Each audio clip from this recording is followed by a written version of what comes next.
Mateus 20, 29 a 34, diz assim a palavra do Senhor, é o texto que narra a cura dos 2 cegos de Jericó. Diz assim a sua palavra: Saindo eles de Jericó, uma grande multidão o acompanhava, e eis que 2 cegos, assentados à beira do caminho, tendo ouvido que Jesus passava, clamaram: Senhor, filho de Davi, tem compaixão de nós. Mas a multidão os repreendia para que se calassem. Eles, porém, gritavam cada vez mais: Senhor, filho de Davi, tem misericórdia de nós. Então, parando Jesus, chamou-os e perguntou: Que quereis que eu vos faça? Responderam: Senhor, que se nos abram os olhos. Conduído Jesus, tocou-lhe os olhos, e imediatamente recuperaram a vista e o foram seguindo. Oremos ao Senhor. Santo e maravilhoso Deus, graças te damos, Pai, pelo privilégio de estarmos aqui mais uma vez, reunidos na tua casa, para a santa adoração ao teu santo nome, como ajuntamento santo, como povo reunido, para bendizer ao Senhor, ao teu Filho, ao Espírito Santo. Graças te damos, Pai, pelo privilégio de estarmos aqui reunidos como igreja, mas acima de tudo, agradecemos ainda mais o privilégio de podermos ouvir a tua voz por meio da tua palavra. Que o doce Santo Espírito ilumine o nosso entendimento, para que possamos, Pai, ter a nossa mente iluminada, os nossos olhos abertos para o que o texto de hoje nos diz. Que Cristo, o profeta da igreja, mais uma vez nos admoeste, exorte, console, para que nos pareçamos cada vez mais com Ele e sejamos cada vez mais preparados para o glorioso dia, para que sejamos apresentados por Ele diante de Ti, ó Pai, como noiva que não tem do que se envergonhar. Fala conosco, Pai, trata conosco, que possamos de fato, Senhor, ter os nossos olhos abertos, assim como os cegos desse texto, para que possamos entender a Tua palavra e as verdades que o Senhor sempre tem nos ensinado, Pai. É no nome de Jesus que nós te oramos e também te agradecemos. Amém. Poder sentar, irmãos. Irmãos, no sermão anterior, a porção passada, nós vimos um chamado para o serviço, olhando para o verso 1 ao verso 19, e nós aprendemos mais sobre a importância da obediência, da renúncia e do anseio escatológico, ter a expectativa da volta de Cristo.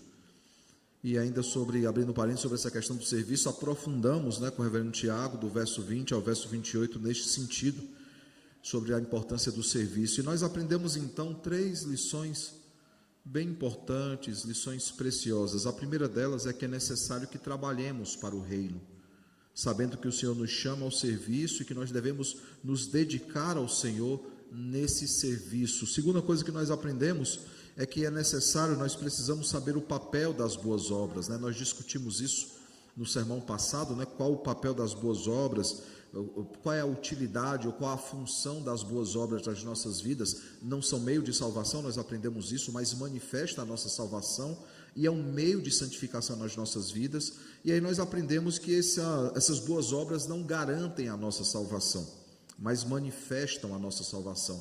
Uma vez que somos do Senhor, somos feitura dele, criados em Cristo Jesus, nós somos criados para as boas obras nas quais Deus de antemão nos preparou para que andássemos nelas. Terceiro, nós precisamos nos alegrar com a salvação dos nossos irmãos, independentemente do passado dessas pessoas e quando se converteram, fazendo aí uma clara aplicação ao fato de que os trabalhadores mais antigos não se alegram com os que chegaram depois e ganharam a mesma coisa.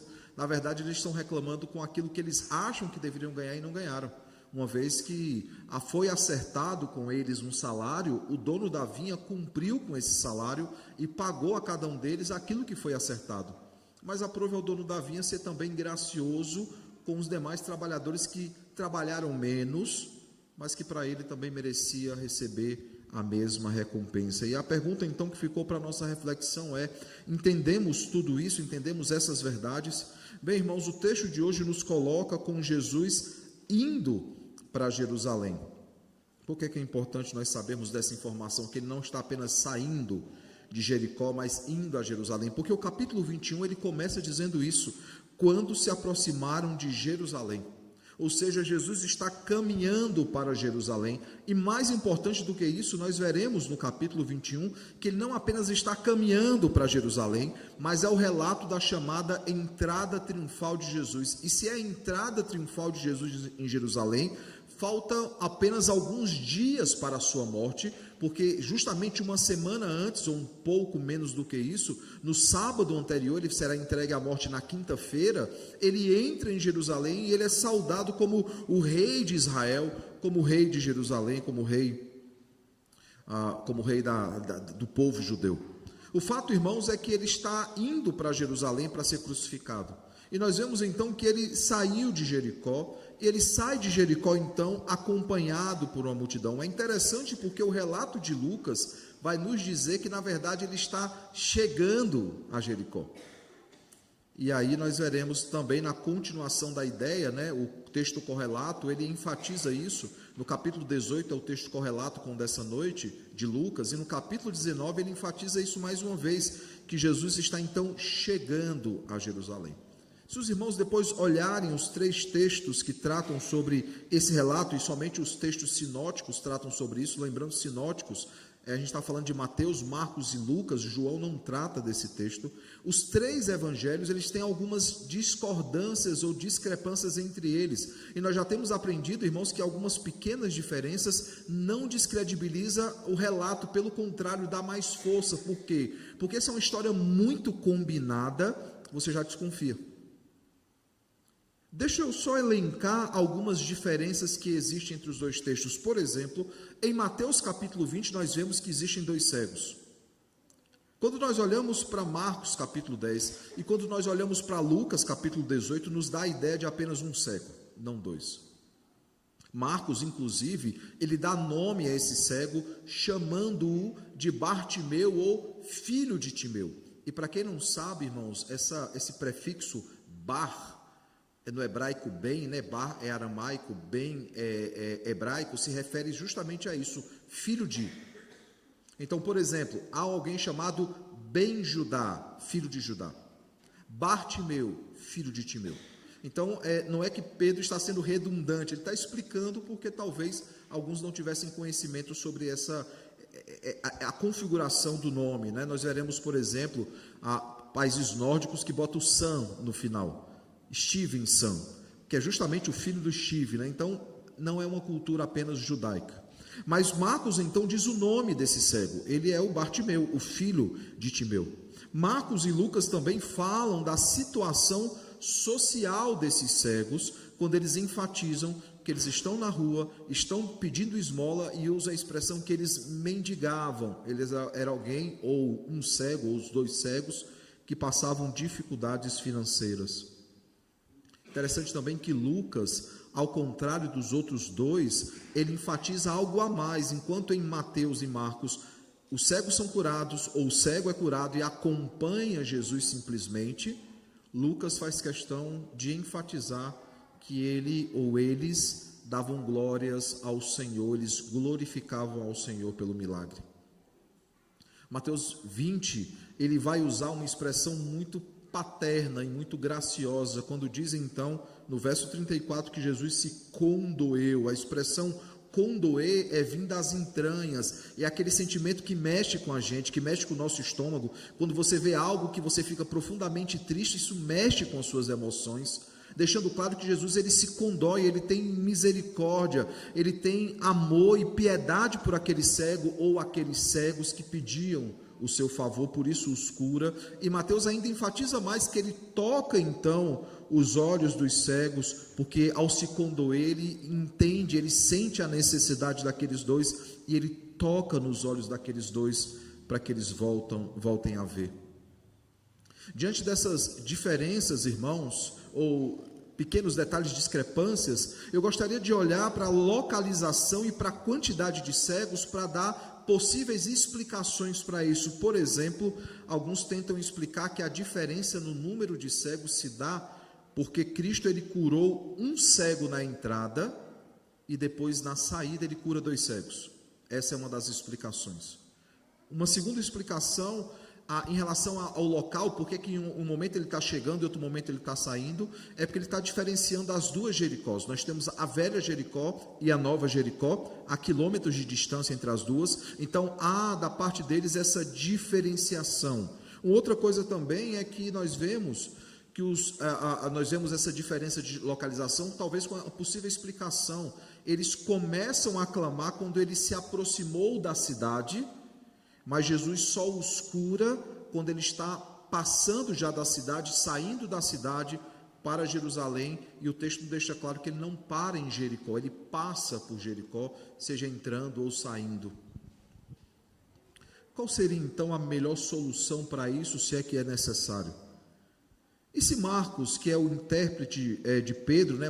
João Marcos é aquele que ouve a Pedro e registra o que Pedro colocou, e se Marcos então só ouviu a história do Bartimeu? Se Marcos, ao registrar que é apenas um cego, ele o faz porque ele não ouviu um outro cego, ou não foi dado importância para um outro cego, apenas para o Bartimeu? E se Lucas, que claramente se baseia em Marcos para registrar o seu relato, e se ele também só, nessa pesquisa que ele fez, ele só ouviu falar de um cego? Bem, irmãos, não faz diferença, porque se você olhar o Evangelho de Marcos e o Evangelho de Lucas, nenhum dos dois dizem que foi apenas um cego. Eles enfatizam um cego, e Marcos especificamente em Bartimeu, mas há a possibilidade de haver um outro cego também junto com Bartimeu, e não foi o objeto da atenção de Marcos. Só para lembrar, irmãos, Marcos ele é a fonte dos outros dois evangelhos. Mateus cita algumas coisas igual a Marcos, mas ele é o que pensa mais fora da caixinha, porque ele dos três é o único que assistiu. Ele era um dos discípulos, João Marcos não era, Lucas também não. E Lucas, então, ele copia bastante o que Marcos tem a escrever como fonte da sua pesquisa. Então, muitas das coisas que Marcos registra, Lucas também registra. De forma que se Marcos dá uma ênfase a Bartimeu, quando Lucas, então, vai registrar, ele fala assim, tinha um cego. Ele não diz o nome, Lucas, mas tinha um cego lá. Por quê? Porque essa é a ênfase de Marcos. Mas o fato, irmãos, é que nenhum deles fecha, nem Marcos, nem Lucas, que foi apenas um cego. Mateus, ele é mais preciso, ele fala, eram dois cegos. Outra coisa também interessante, irmãos, é perceber que Marcos, e somente Marcos faz isso, quando ele cita o nome do Bartimeu, do filho de Timeu, sugere que possivelmente esse homem, ele é conhecido pela igreja primitiva. Ele é conhecido pelos irmãos da igreja primitiva. Por quê? Porque ele diz o nome. Quando você vai contar uma história e alguém não é conhecido, não é importante dizer o nome daquela pessoa. Mas se a pessoa é conhecida, dizer o seu nome é importante. E talvez por isso essa ênfase em apenas um cego da parte de Marcos, e Lucas então copiando essa questão, e a questão do local onde aconteceu, vai muito de quem assiste, né? Alguns podem entender que é a entrada da cidade e outra saída, quando a cidade tem duas entradas e duas saídas, há essa possibilidade, ou o fato de que era a velha cidade, a nova cidade, ou até mesmo uma coisa acontece na entrada e ela termina na saída. O fato, irmãos, é que essas questões, mais uma vez, elas não tiram a credibilidade da história, porque no final, os elementos centrais estão lá. Havia alguém que não enxergava, alguém que clama ao Senhor, a multidão tenta detê-lo, ele não se envergonha, não se detém por essa multidão, ele grita mais alto e mais alto, até que o Senhor então ouve. E, irmãos, nós sabemos que há algo didático aqui. Porque em um outro relato que nós já vimos, a multidão ficava ali acochando Jesus, apertando Jesus, e Jesus fala assim, alguém me tocou, a mulher do fluxo de sangue. E aí os discípulos, Senhor, está todo mundo te tocando. Como assim alguém te tocou? O Senhor sabia que haviam pessoas naquela cidade para que fossem curadas. Haviam dois cegos que necessitavam do favor do Senhor, mas ele é didático, ele faz uma pergunta didática, o que é que você quer? É óbvio que ele vê que aquele homem é cego. Ele traz a reflexão àquele homem do que é verdadeiramente importante. A cura física, ela era possível pelo Senhor e ele o faz, mas a cura espiritual era ainda mais importante. E no final nós vemos então que são curados e seguem o Senhor, e Lucas ainda enfatiza que eles glorificam a Deus. Os elementos centrais estão nos três relatos, mesmo que um aspecto ou outro difira de uma narrativa para outra.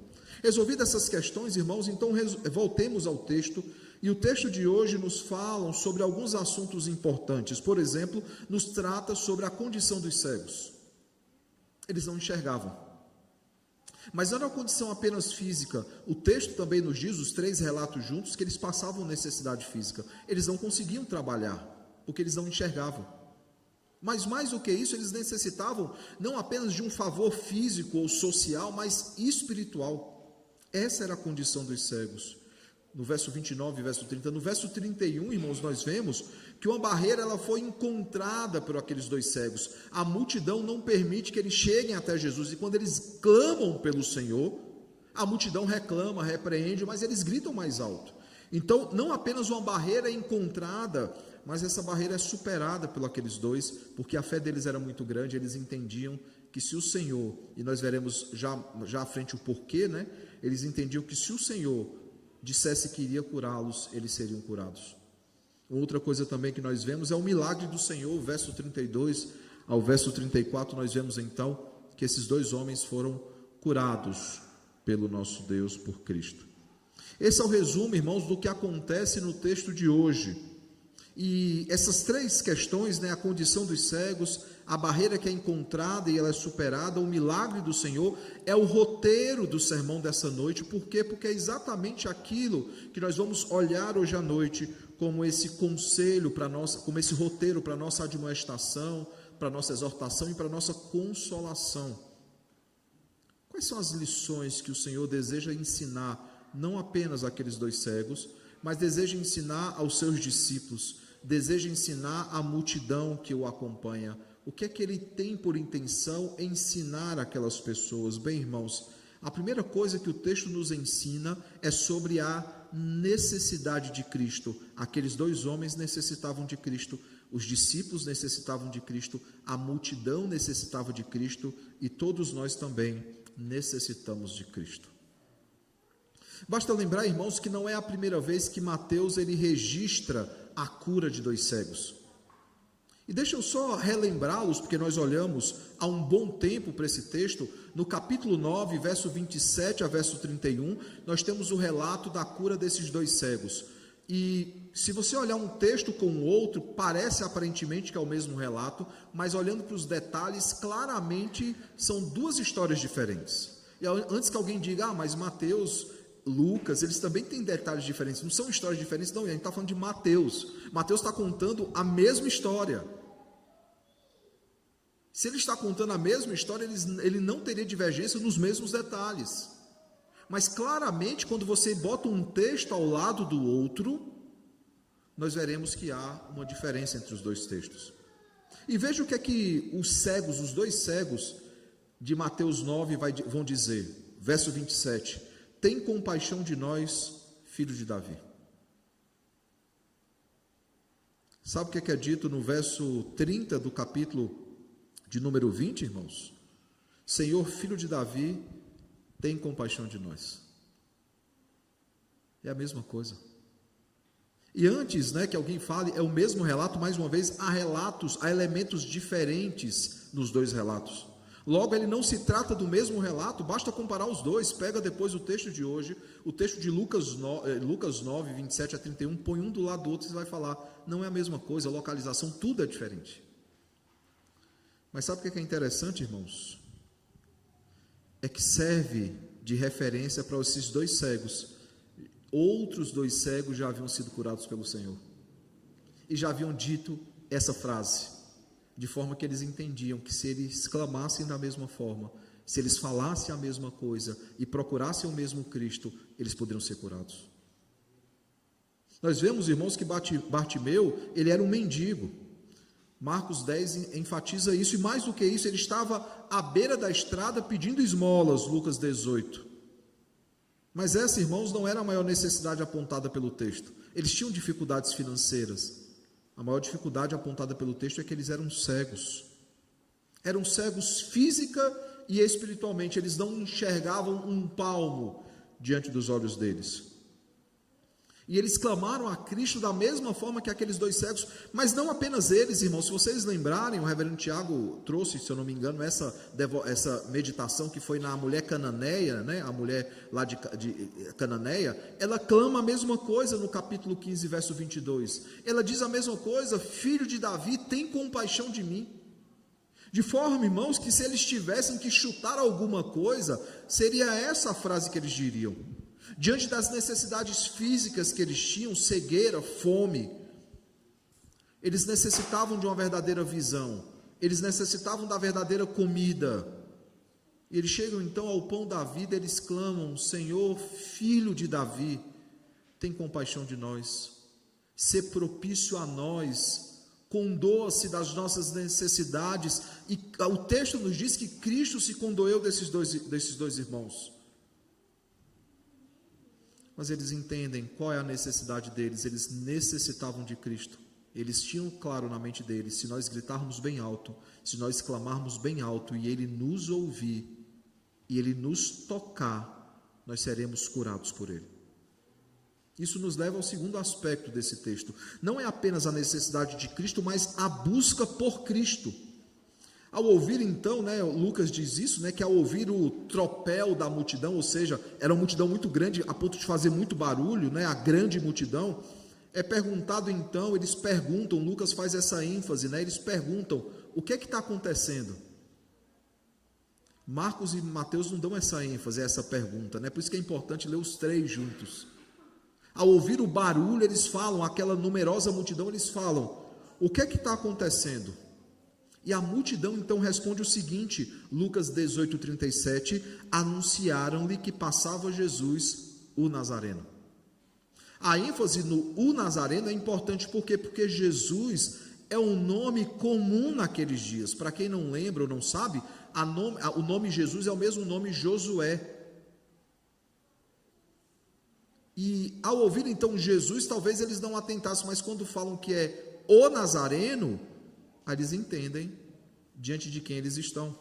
Possivelmente, irmãos, eles ouviram o relato dos outros milagres que foram feitos por ele, como por exemplo, as curas dos dois cegos os dois cegos apontados em Mateus 9, e também da mulher cananeia. Eles já ouviam falar, quando eles ouvem o Nazareno, eles sabem quem é esse Nazareno.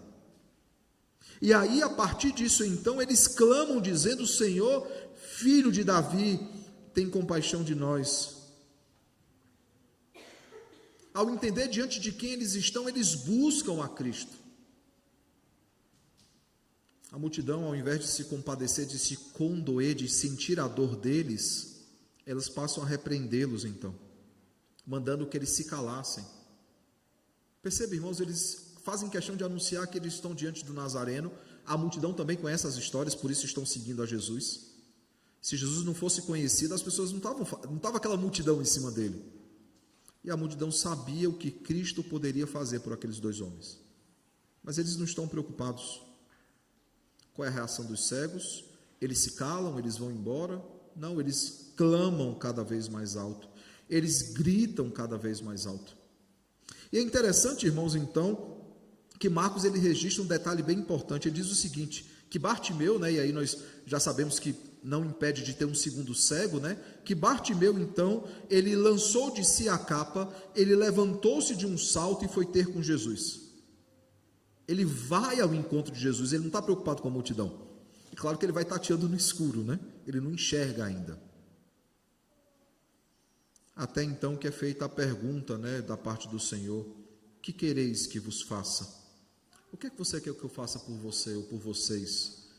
E a resposta dos dois é: Senhor, que se nos abram os olhos, nós queremos enxergar.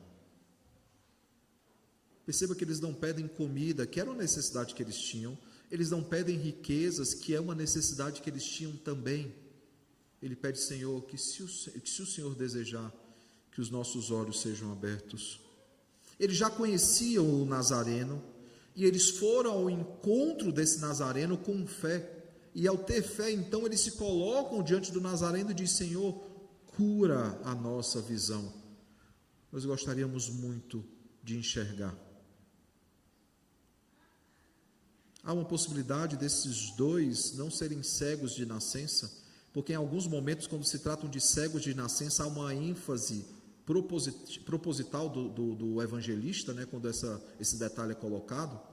Mas mesmo que eles passem a enxergar uma primeira vez, ou eles voltem a enxergar, se em algum momento já haviam enxergado, o fato, irmãos, é que eles tinham uma necessidade física e eles se colocaram com fé diante do Senhor e clamaram ao Senhor. A multidão não pôde atrapalhá-los no sentido de repreendê-los, a multidão não pôde atrapalhá-los no sentido deles irem ao encontro do Senhor, eles apenas desejam estar diante do Senhor, sabendo que o Senhor poderia curá-los. E de fato o Senhor os curou. O texto diz que ele sentiu a dor, né? Se condoeu, aquela dor que vem da entranha, que vem lá de dentro. Ele sentiu a dor daqueles dois e ele então curou aqueles dois, tocando-lhe os olhos. O texto de hoje, irmãos, nos ensina sobre a necessidade de Cristo, nos ensina sobre a busca por Cristo, mas o texto também nos ensina sobre a importância da adoração a Cristo. Veja a pergunta do Senhor: o que queres? Vocês querem que eu faça o quê? E sabe o que é interessante? E eu falei para vocês, né? Eu não estou mais na área de teologia bíblica, mas eu amo a teologia bíblica. Se os irmãos lembrarem da pregação do reverendo Tiago, essa é a mesma pergunta que a mãe de Tiago e de João ela faz. É a mesma pergunta. A mulher de Zebedeu, a esposa de Zebedeu, ou seja, a mãe de Tiago e João, chegam para o Senhor, para conversar com o Senhor, né? Capítulo 20, verso 20, diz: então se chegou a ele a mulher de Zebedeu com seus filhos, e adorando-o, pediu-lhe um favor. Veja a pergunta de Jesus: que queres? O que é que você quer? A resposta dela é: manda que no teu reino estes meus dois filhos se assentem, um à tua direita e o outro à tua esquerda. Veja que um pedido que não tem a motivação correta. E nós veremos que o Senhor, de forma muito educada, irá repreender essa mulher. Agora, irmãos, a mesma pergunta é feita. Ele pergunta àqueles dois cegos: o que é que vocês querem que eu faça por vocês? E ao contrário da mãe de Tiago e de João, a esposa de Zebedeu, que adorou o Senhor antes, nós veremos que eles adorarão o Senhor depois. E sabe que é o outro paralelo que é interessante, irmãos? É que assim como esses dois homens, eles eram cegos fisicamente, a esposa de Zebedeu, a mãe de Tiago e de João, ela era cega também, mas espiritualmente, não fisicamente como aqueles dois. Os cegos já haviam relatado, irmãos, revelado o seu pedido de maneira muito clara. Mas o Senhor os questiona para que eles manifestem a fé de vocês. Por que é que bem claro? Porque já tinham dito: tem compaixão de nós, tem compaixão de nós. Eles estão à beira da estrada, eles são pedintes, são mendigos, eles claramente eram cegos, dá para perceber, todos nós percebemos quando alguém não enxerga. Seja por usar um óculos escuro e estar com aquela bengalinha tática deles, né, que desmonta, seja por ter um cão-guia, seja porque ao olhar nós percebemos que os olhos deles não enxergam. Há vários motivos para nós conseguirmos identificar alguém que não enxerga. E aqui nós vemos isso também. Jesus, ao passar por esses dois, veria claramente por que é que eles estão à beira da estrada. Eles são coxos, não podem andar? Jesus saberia. Eles são leprosos, eles não estariam à beira da estrada, eles estariam isolados como leprosos. Mas ainda assim o Senhor pergunta: o que é que vocês querem? Para que a fé deles fosse manifesta. E o texto nos diz então que ele se condoeu, ele sentiu a dor daqueles dois, ele teve compaixão. E levando em conta a fé dos dois, e Marcos enfatiza isso, não apenas Marcos, Lucas também enfatiza a fé desses dois, nós vemos então que o Senhor devolveu a vista a ambos. Os dois voltam a enxergar, não apenas Bartimeu, mas o segundo cego também. Qual foi a reação deles? Bem, irmãos, se nós olharmos para Mateus, nós veremos o seguinte, verso 34. Condoído, Jesus tocou-lhe os olhos e imediatamente recuperaram a vista e o foram seguindo. Se você olhar para Marcos, você verá a seguinte expressão: e eles seguiram Jesus estrada fora. É claro que o ato de seguir ao Senhor não é algo aleatório. Seguir ao Senhor era de fato uma expressão de que eles criam no Senhor e eles queriam seguir o Senhor. Basta lembrar ainda em Mateus que textos atrás o jovem rico se recusa a seguir o Senhor, porque para seguir o Senhor ele disse: vende tudo que você tem e me segue. E ele não seguiu o Senhor porque ele era dono de muitas posses. Vocês lembram desse texto? O texto diz que eles seguiram o Senhor. Isso já é um elemento forte, Mas Lucas, irmãos, ele vai além. Ele nos informa um detalhe muito importante. Além de seguir ao Senhor, eles davam louvores a Deus, eles glorificavam o Senhor. Essa é a postura, irmãos, que se espera de todos que foram transformados por Deus. Essa é a postura que se espera de todos aqueles que eram cegos e passaram a ver, uma adoração eterna ao Senhor. E nós também éramos cegos e passamos a ver. Por isso o tema dessa noite é: eu era cego e agora eu posso ver. Quem lembra daquelas canções antigas, né? Vai lembrar disso. Nós cantaremos o último hino essa noite dizendo, né? Quão cego nós éramos, né? Em cegueira nós andávamos. Nós também éramos cegos. Em algum momento o Senhor curou a nossa vista e nós passamos a ver. Por isso, irmãos, nós devemos adorá-lo eternamente. Não apenas entender que necessitamos de Cristo, não apenas buscar a Cristo, mas adorar a Cristo eternamente, por tão grande salvação e por tão grande sacrifício. Aqueles dois homens voltaram a ver, voltaram a enxergar, seguiram o Senhor e adoraram ao Senhor. E nós também, irmãos, éramos cegos, voltamos a ver, e nós precisamos seguir a Cristo e adorar a Cristo. Eu pergunto então, que aplicações nós podemos tirar do texto dessa noite? O que é que esse texto ele tem então a nos ensinar? A primeira coisa, irmãos, é que nós precisamos colocar nossas necessidades diante de Cristo, diante dele, pois não há outro que se importe com as nossas necessidades, que se condoa das nossas debilidades, não há ninguém que o faça.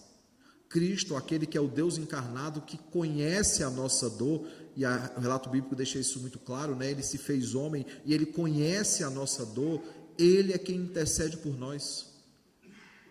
É ele quem nos guarda, é ele quem nos livra, é ele quem se compadece das nossas necessidades. Por isso, irmãos, nós não devemos colocar as nossas necessidades diante de amigos, familiares. Claro, podemos compartilhar, mas não devemos esperar nessas pessoas, ou em coisas, ou em qualquer outro tipo de Deus da nossa vida, nós não devemos colocar nessas coisas ou pessoas a resposta às nossas orações. Somente Cristo pode responder às nossas orações. Por isso, irmãos, devemos colocar nossas necessidades diante dele.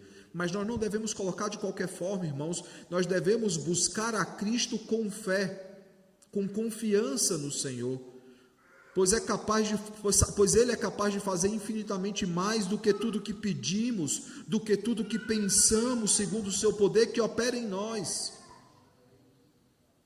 Ele é capaz.